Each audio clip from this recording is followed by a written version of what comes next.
उद्धव ठाकरे, राहुल गांधी और शरद पवार एक मंच पर, और इस तस्वीर से जबरदस्त चिंता है अमित शाह और प्रधानमंत्री नरेंद्र मोदी में, क्योंकि बार बार जनता को यह बतलाने का प्रयास किया जा रहा था कि महाविकास अघाड़ी में ऑल इज नॉट वेल, मगर एक मंच पर उद्धव और राहुल और शरद पवार ने आके बतला दिया है कि वो महायुति का मुकाबला करने जा रहे हैं, गंभीरता से करने जा रहे हैं। दोस्तों, महाराष्ट्र की सियासत बहुत दिलचस्प हो गई है। दोस्तों, इस वक्त कोई दावा नहीं कर सकता कि कौन जीत रहा है, युति जीत रही है या अघाड़ी जीत रहा है। और जो यूट्यूबर्स या जो पत्रकार आपसे कह रहे हैं कि अघाड़ी जीतने जा रहा है, उन पर विश्वास नहीं कीजिए। आप जानते वही लोग हैं जिन्होंने कहा था कि हरियाणा में कांग्रेस जीतने वाली है, मगर आपके सामने नतीजे थे। मगर आज यह कहा जा सकता है कि सियासत का पारा हर गुजरते दिन के साथ बढ़ रहा है। प्रधानमंत्री नरेंद्र मोदी, हेमंत बिस्वा शर्मा और मुख्यमंत्री आदित्यनाथ, चाहे महाराष्ट्र हो, झारखंड हो, जहरीले बयान दे रहे हैं, लोगों को बांटने वाले बयान दे रहे हैं। और ऐसे मौके पर राहुल और उद्धव दोनों एक मंच पर दिखाई देते हैं अपनी 5 गारंटियों के साथ। बड़ा सवाल यह दोस्तों, क्या उद्धव ठाकरे महाविकास अघाड़ी की तरफ से मुख्यमंत्री का चेहरा हैं? यह सवाल बार बार किया जा रहा है। उनके इस दावे को कुछ हद तक झटका लगा है, खासतौर से लोकसभा में जिस तरह से उद्धव सेना का कमजोर प्रदर्शन था कांग्रेस और एनसीपी के मुकाबले। मगर कल उस मंच पर राहुल गांधी के साथ उद्धव ठाकरे आते हैं और बेरोजगारों के लिए एक बड़ी योजना का ऐलान करते हैं। वो कहते हैं कि अगर हम सत्ता में आए तो बेरोजगारों को 4,000 रुपए प्रति महीना देंगे। क्या कह रहे हैं उद्धव, आइए सुनते हैं। पण बेरोजगार तरुणांना दर महिन्याला आपण 4,000 रुपयांची मदत करणार आहोत। 4,000 रुपये। दोस्तों, मैं आपको बतला दूं कि भारतीय जनता पार्टी गठबंधन ने प्रदेश की जनता के लिए 10 गारंटियों का ऐलान किया था, और कल 5 गारंटियों का ऐलान महाविकास अघाड़ी ने किया। वो क्या क्या गारंटियां हैं आपके स्क्रीन पर। महालक्ष्मी योजना के तहत महिलाओं को 3,000 रुपए प्रति माह मिलेंगे। साथ ही महिलाओं और लड़कियों के लिए मुफ्त बस यात्रा भी होगी। किसानों को 3 लाख रुपए तक का ऋण माफ किया जाएगा। साथ ही समय पर ऋण चुकाने पर 50,000 रुपए की प्रोत्साहन राशि दी जाएगी। जाति आधारित जनगणना कराई जाएगी, जिसमें 50% आरक्षण सीमा को समाप्त करने का प्रयास किया जाएगा। 25 लाख रुपए का स्वास्थ्य बीमा और मुफ्त दवाइयों की गारंटी दी जाएगी। और बेरोजगार युवाओं को 4,000 रुपए प्रति महीने की वित्तीय सहायता का वादा किया गया है। दोस्तों, आपको तीसरे पहलू पर गौर करना पड़ेगा, जातीय जनगणना। राहुल गांधी लगातार इन 2 मुद्दों पर जोर दे रहे हैं कि किस तरह से अंबेडकर के संविधान को भारतीय जनता पार्टी और आरएसएस की सोच की तरफ से खतरा है, और दूसरी तरफ जातीय जनगणना, क्योंकि जातीय जनगणना के बाद ही पिछड़े वर्ग जो हैं उनके लिए बड़ी बड़ी नौकरियों में रास्ते खुलेंगे। यह बात बार बार राहुल गांधी कह रहे हैं, और उन्होंने महालक्ष्मी योजना उसे एक बहुत बड़ी उपलब्धि बताया। और इसके जरिए कहीं ना कहीं राहुल गांधी महाराष्ट्र की जो औरतें हैं उनको अपील कर रहे हैं। सुनिए महालक्ष्मी योजना के बारे में राहुल गांधी ने क्या कहा। महालक्ष्मी योजना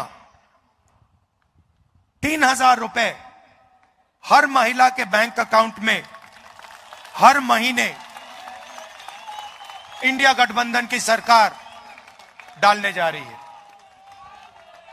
हर महीने बैंक अकाउंट में महाराष्ट्र की महिलाओं को 3,000 रुपए सीधा खटाखट नजर जाएगा।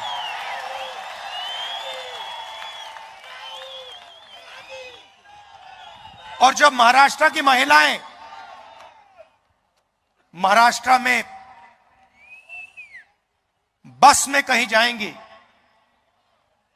तो उन्हें बस टिकट खरीदने के लिए 1 रुपया नहीं देना पड़ेगा, फ्री में जाएंगी।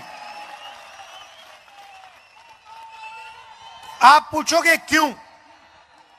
क्योंकि जो चोट बीजेपी की सरकार ने आपको मारी है, महंगाई की चोट, गैस सिलेंडर की चोट, बेरोजगारी की चोट, सबसे ज्यादा दर्द महाराष्ट्र की महिलाओं को लगता है। इसीलिए हमारी पहली गारंटी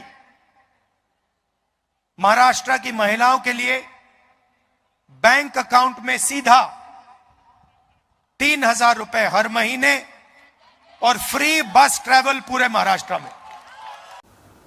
बाबा साहब अंबेडकर की पृष्ठभूमि महाराष्ट्र की है और राहुल गांधी इस बात को बखूबी समझते हैं। याद कीजिएगा दोस्तों, लोकसभा चुनावों में राहुल गांधी ने भाजपा के नेताओं का हवाला दिया था कि ये लोग संविधान को खत्म कर देना चाहते हैं अगर इन्हें 400 सीटें मिल गई। राहुल गांधी का दांव महाराष्ट्र के लोकसभा चुनावों में बहुत कारगर साबित हुआ था और मैं आपको बतलाना चाहता हूं, एक बार फिर उन्होंने अंबेडकर के संविधान का जिक्र किया है। बकौल राहुल गांधी, अंबेडकर का संविधान है जो न्याय की नींव है और बीजेपी और आरएसएस की सोच इसे खत्म कर देना चाहते हैं। राहुल गांधी, लड़ाई विचारधारा की लड़ाई है। एक तरफ बीजेपी, आरएसएस और दूसरी तरफ इंडिया गठबंधन। एक तरफ अंबेडकर जी का संविधान, एकता, समानता, मोहब्बत, रिस्पेक्ट, और दूसरी तरफ सामने से नहीं, छुपकर बीजेपी के लोग, आरएसएस के लोग इस संविधान को खत्म करना चाहते हैं। सामने से नहीं कह सकते हैं, सामने से कहेंगे तो नतीजा उनको मालूम है, पूरा का पूरा देश उनके सामने खड़ा हो जाएगा। इसलिए वो सामने से नहीं कहते हैं, छुपकर संविधान को कमजोर करते हैं। राहुल ने यह भी कहा कि न सिर्फ संविधान को कुचला जा रहा है बल्कि कुचलने के कई तरीके हैं। एजेंसीज का इस्तेमाल किया जा रहा है, CBI, income tax, ED, NIA, और इन तमाम एजेंसीज के जरिए ब्लैकमेल किया जाता है, विपक्ष की सरकारों को गिराया जाता है। और मिसाल थी उद्धव ठाकरे के नेतृत्व वाली महाविकास अघाड़ी सरकार। साम दाम दंड भेद, पैसे और एजेंसीज के डर के चलते उस सरकार को गिरा दिया गया। राहुल के दिल में उस बात का दर्द, उस बात की कसक है। सुनिए उन्होंने क्या कहा। इलेक्शन कमीशन पर दबाव डालते हैं,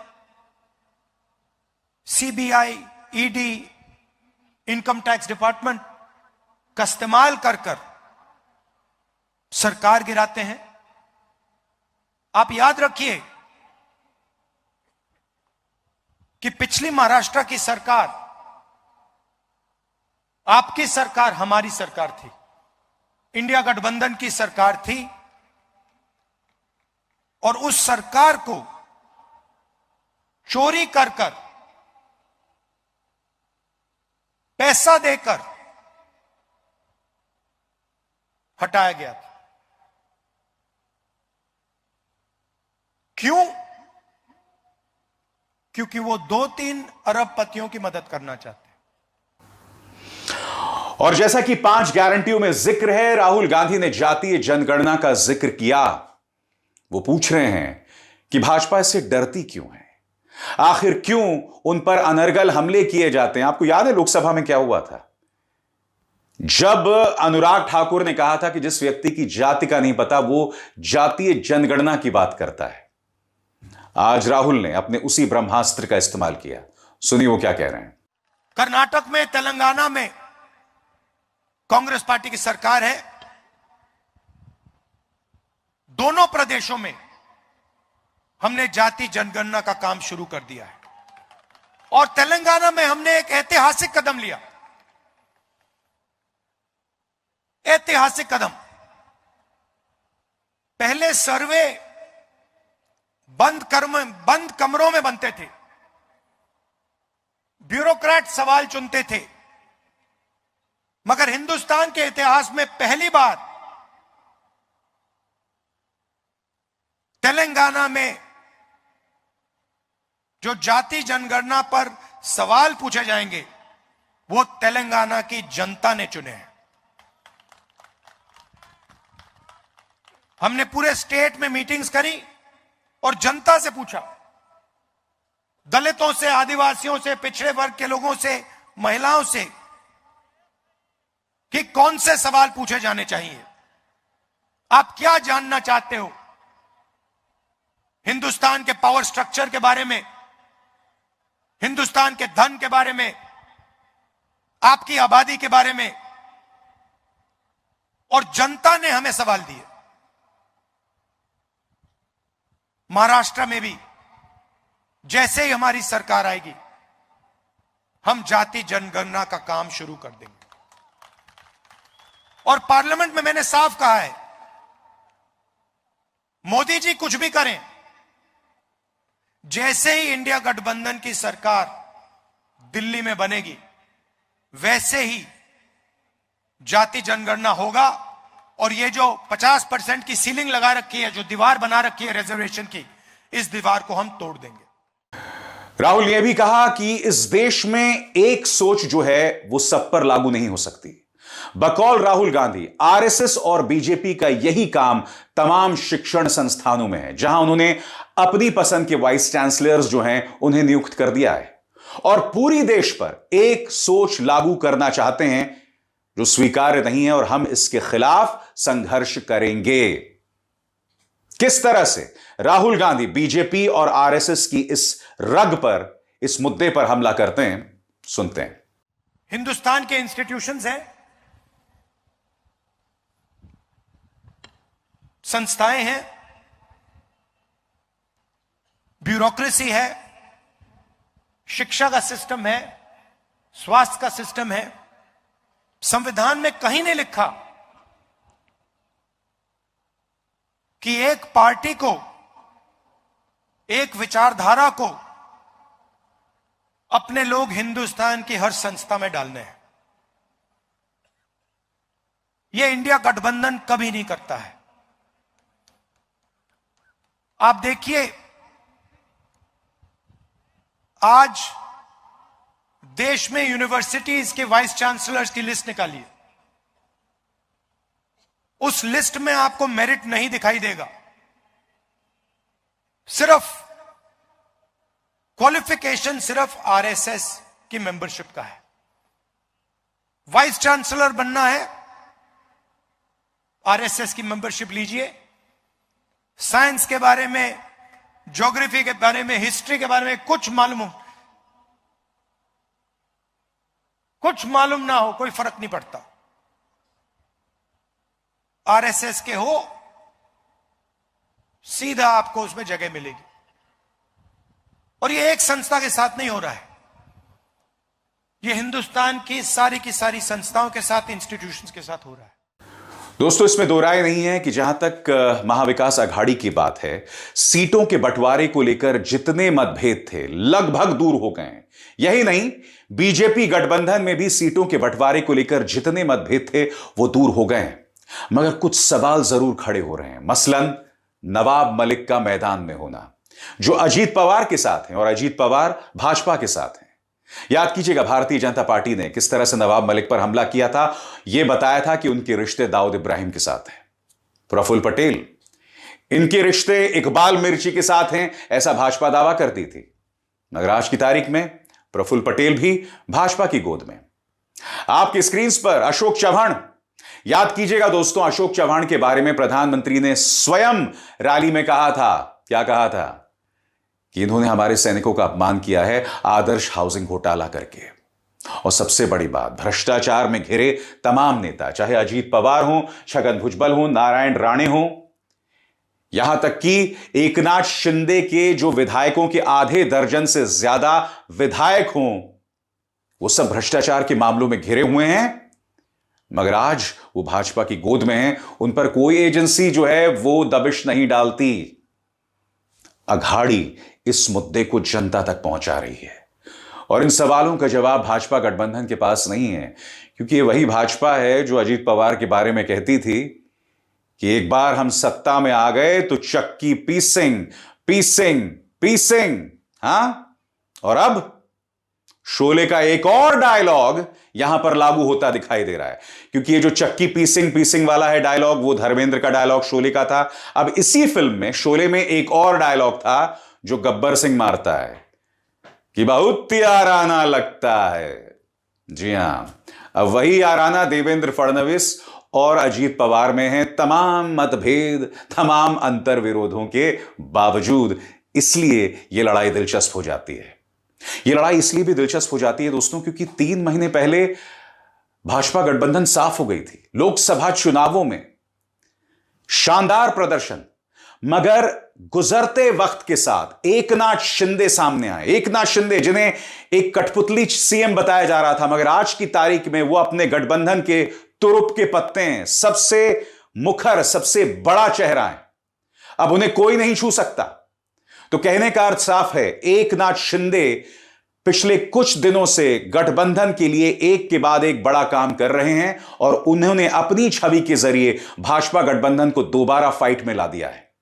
इसलिए मैंने कहा कार्यक्रम की शुरुआत में, इस वक्त कोई दावा नहीं कर सकता कि जीत कौन रहा है। और वैसे भी आप जानते हैं दोस्तों, मैं अपने मंच पर कभी भी कोई जीत की भविष्यवाणी नहीं करता। यह मेरा काम नहीं है किसे जिताना है, यह आपका काम है। मैं आपके सामने तथ्य लाता हूं, उन लोगों से सवाल करता हूं जो सवालों से बचते हैं, सवालों के एवज में एजेंसीज का इस्तेमाल करते हैं, उन डरपोकों को कटघरे में रखने का काम करता हूं।